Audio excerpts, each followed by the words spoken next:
आज के व्लॉग की शुरुआत हो रही है हमारी इफ्तारी के साथ। तो अस्सलाम वालेकुम गाइस, कैसे हैं आप सब। मैं उम्मीद करती हूँ आप सब खैरियत से होंगे। अल्हम्दुलिल्लाह मैं भी बिल्कुल ठीक हूँ। मेरी प्यारी प्यारी बहनों को मेरा सलाम है। मेरी तरफ से आप सब के लिए दुआएं हैं कि आप सब के रोज़े अच्छे कटें, अच्छे से आप लोग रोज़े रखो और रोज़ा नमाज़ पढ़ो, क्या नाम है, अल्लाह का कलाम पढ़ो और फितरा ज़कात ये सब भी करो साथ साथ। इससे घर में खैर व बरकत और हमारे घर की आफत और परेशानियाँ जो हैं दूर हो जाती हैं। तो यहाँ पर हम बना रहे हैं आलू और पालक की पकौड़ी और साथ में मैं बना रही हूँ दही मैंने जमा कर रखा था, तो उसका मैं बस सोच रही हूँ कि दाल रायता बना लूँ। तो इसलिए मैंने दही के अंदर जो है थोड़ी सी चटनी और मसाले वगैरह जो हैं डाल दिए। और यहाँ पर जो मैं पकौड़ियाँ तैयार कर रही हूँ, इन्हीं पकौड़ियों को जो है मैं थोड़ी सी अफ्तारी के लिए बचा लूँगी और थोड़ी सी पकौड़ी जो है मैं रायते में डाल दूँगी। तो ये वाला रायता जो है ना बहुत ही अच्छा लगता है और इसके ऊपर से आप सूखी मेथी का और ज़ीरे का बघार लगा दो तो मज़ा ही आ जाता है। तो ये वाला रायता मैंने बनाया था। आज रोज़े में मेरा मन कर रहा था कि मैं दही का रायता खाऊं और मैंने आलू की सब्ज़ी भी बनाई थी, तो वो भी रखी है और ये रायता भी। तो हमारा ये रायता और अफ्तारी जो है तैयार हो चुकी है। हमने अफ्तारी लगा ली यहाँ पर और बच्चे हम सब जने जो हैं बैठ गए थे और ये अल्फिशा और इधर बातें कर रही हैं। और इन तीनों बहनों में पता नहीं क्या आदत है कि हमेशा हर वक्त शरारती करती रहती हैं। जब स्कूल चली जाती है ना तब थोड़ा सा सुकून होता है घर में, वरना पूरा दिन इतनी शरारत करती हैं। और यहाँ रिया का रोज़ा था तो रिया जो है सो रही थी। तो अफ्तारी से सिर्फ 5 मिनट पहले ही मैंने इसे जगाया ताकि वो रोज़ा खोल ले और मैं इसे उठाने आई थी यहाँ पे। तो ये उठ गई थी और क्या नाम है आकर हम सब ने जो है बैठ कर रोज़ा अफ्तारा। उसके बाद जो है मैं थक गई थी, तो मैंने अल्फिशा को कहा कि अल्फिशा बेटा आज तुम रोटी बनाओ। अल्फिशा बोली कि हाँ चलो अम्मी मैं बना दूँगी, आप आराम कर लो। तो अफ्तारी के बाद जो है मैंने नमाज़ पढ़ी और उसके बाद फिर मैंने थोड़ा आराम करा। इतने अल्फिशा ने जो है रोटियां भी बना ली और ये है वो रायता जो हमने बनाया था। तो ये हम जो है बात को खाते हैं। हम अफ्तारी के बाद 8 या 9 बजे के टाइम जो है हम फिर खाना खाते हैं।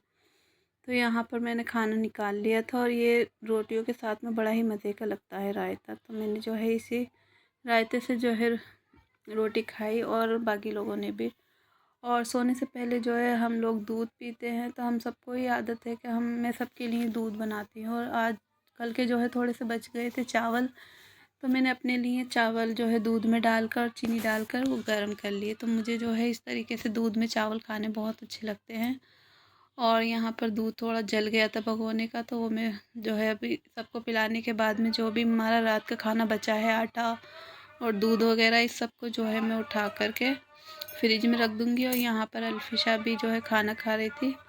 सब लोग अपने अपने बिस्तर पे चले गए थे और यहाँ पर मैं जो है काम से नहीं बैठकर काम करते करते जो है आप लोग तस्बीह भी पढ़ सकते हैं। चाहे आप तस्बीह हाथ में ले लो, एक हाथ से जो है छोटा छोटा काम अपना बात का संगवाने का वो करते रहो। तो इस तरीके से मैं कभी कभी तस्बीह हाथ में ले लेती हूँ या कभी कभी वो पढ़ लेती हूँ, अस्तगफिरुल्लाह रब्बी मिन कुल्ली ज़ंबि व अतूबु इलैह। ये वाली जो है इस्तग़फ़ार की दुआ, इसे जो है हर वक्त पढ़ना चाहिए। इससे हमारे गुनाहों से जो है तौबा भी होती है और इस्तग़फ़ार करने से हमारे घर में जो है बरकत भी आती है।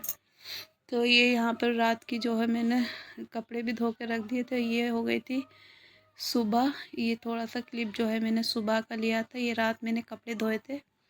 तो जब इस तरह से थोड़ी थोड़ी सुबह होती है तो बहुत अच्छा लगता है मुझे। तो यहाँ पर मैं आप लोगों को दिखाने के लिए खिड़की खोल रही हूँ कि हमारे गांव में किस तरह से सुबह का नज़ारा लगता है। तो यहाँ पर ये हमारी सास का घर है सामने वाला और सामने इस घर के सामने ही मस्जिद है। तो सुबह सुबह इतना सुकून लगता है। सुबह फजर में ही उठकर हमने सहरी भी खा ली थी और नमाज़ भी पढ़ ली थी।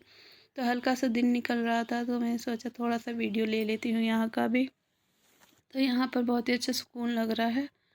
और ये हमारे घर का सामने का मतलब गली का सब नज़ारा है इस तरीके का। तो मैं मोबाइल रख के छोड़ दिया था, मुझे पता नहीं चला कि मैंने मोबाइल छोड़ दिया, लेकिन आगे सब कुछ जो है वीडियो बन गया था। और इस तरीके से थोड़ा सा वीडियो ख़राब भी आ गया, लेकिन मैंने एडिट करते टाइम देखा ही नहीं कि क्या हो गया है। मैंने बस जल्दी से फिर वॉइस ओवर करने लग गई। तो आप जो भी गलती हो थोड़ी थोड़ी मेरी इग्नोर कर देना, क्योंकि मैं भी नई नई हूँ यूट्यूब पर। मैं भी नया नया ही काम सीख रही हूँ। जितना मुझसे आता है उतना मैं आप लोगों को भी बताऊँगी। मैं घर में बहुत सारे मतलब अलग अलग तरह के काम करती हूँ। मैं जीन्स की सिलाई भी करती हूँ, मैं कपड़ों की सिलाई भी करती हूँ, मैं घर के काम भी करती हूँ और साथ साथ जो है यूट्यूब पर वीडियो भी बनाती हूँ।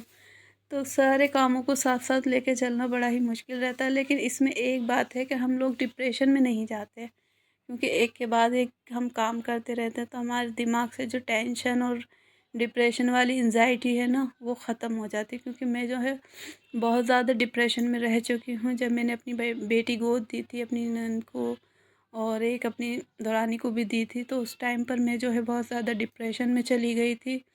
और ये वाली स्टोरी जो है मैं कभी अपनी फुल स्टोरी सुनाऊंगी अपने किसी व्लॉग में। तो यहाँ पर जो है मैं कलाम पाक लेकर बैठ गई थी पढ़ने के लिए। और इस तरह से आप लोग भी अपने आप को बिज़ी रखो, कभी भी जो है डिप्रेशन का शिकार नहीं होगे। मैंने मोबाइल पर भी काम करा है, घर में भी काम करती हूँ, घर का भी करती हूँ, बच्चों को भी संभालती हूँ। तो हर तरह से मेरा दिमाग जो है बिज़ी है इस टाइम, तो मुझे जो है डिप्रेशन वाली फ़ीलिंग नहीं आ रही, वरना कई सालों से मैं अपने आप को जो है डिप्रेशन में ही फ़ील कर रही थी। और डिप्रेशन की वजह से कई बार मैं जो है घर छोड़कर चली भी गई थी। मेरे हस्बैंड बहुत नाराज़ हुए थे इस बात से। मैं अपने मायके चली गई थी बिना इन्हें बताए, बहुत परेशान रहे थे। लेकिन बस मेरे दिमाग में डिप्रेशन था, मुझे बस दिल जो है घर में ऐसे घबराहट सी महसूस हो रही थी कि बस मैं क्या करूं। बस ऐसा लग रहा था कि अल्लाह ने मुझे बेटियां दी हैं तो क्या मैं ये मेरा गुनाह है या मेरा कसूर है कि अल्लाह ने मुझे बेटी दी हैं। अल्लाह की रहमत हैं बेटियां, मैं तो अल्लाह की रहमत ही मानती हूँ बेटियों को। लेकिन दुनिया के लोग जो हैं हमें दिल ही दिल में जो है पता नहीं कैसे महसूस करा देते हैं कि हाँ हम बहुत ही मतलब हम गलत है, हमने बेटी पैदा की हैं तो। लेकिन मैं इस चीज़ को कभी नहीं मानती कि हाँ मेरी बेटी पैदा की हैं तो ये मेरी गलती है। अल्लाह ने मुझे रहमत दी है, अल्लाह की बरकत है इसमें भी। लेकिन हमारे हालात कुछ ऐसे हैं कि मैंने अपनी बेटियां दे दी, ये भी शायद अल्लाह का हुक्म था। तो यहाँ पर जो है मैंने एक सूट निकाला है, ये सूट जो है मैंने सिलवाया था किसी से। मेरे पास कपड़े ज़्यादा हो गए थे तो, लेकिन उनसे गला जो है ठीक से बना नहीं। तो यहाँ पर मैं इसको उधेड़ने के बाद जो है अच्छे से गला इसका दोबारा से बनाऊँगी। तो यहाँ पर जो है एक सूट मैंने अस्तर वाला लिया था, तो इस सूट को भी मैं तैयार कर रही हूँ यहाँ। और इस सूट की जो है मैंने फिटिंग वगैरह लगा ली है। अब इसके दामन चाक और बाकी की जो फिनिशिंग है वही काम जो है इसका रह गया है। और कभी भी बेटियों से हल्कस ना आए, मैं कभी अपनी बेटियों से हल्कस नहीं आती। मैं चाहती हूँ कि मैं अपनी बेटियों का हर सपना पूरा करूँ, हर उन्हें अच्छे से पढ़ाऊँ लिखाऊँ। उन्हीं के लिए मैं जो है आज इतनी मेहनत कर रही हूँ और चाहती हूँ कि मैं इतना आगे बढ़ूँ कि अल्लाह पाक मुझे इतना दे, मेरे शौहर को इतना दे, अल्लाह उन्हें इतनी तरक्की दे कि हम अपनी बेटियों को उनका हक़ अदा कर सकें, ताकि हम उनके सारे हक़ अदा कर सकें, कभी उनका दिल ना दुखा सकें या हमारी वजह से कभी उनका दिल ना दुखे। उनकी ओढ़ने पहनने, उनकी पढ़ाई लिखाई हर ख़र्चा हम जो है उठा सकें, हमारे हालात बेहतर हो जाएं।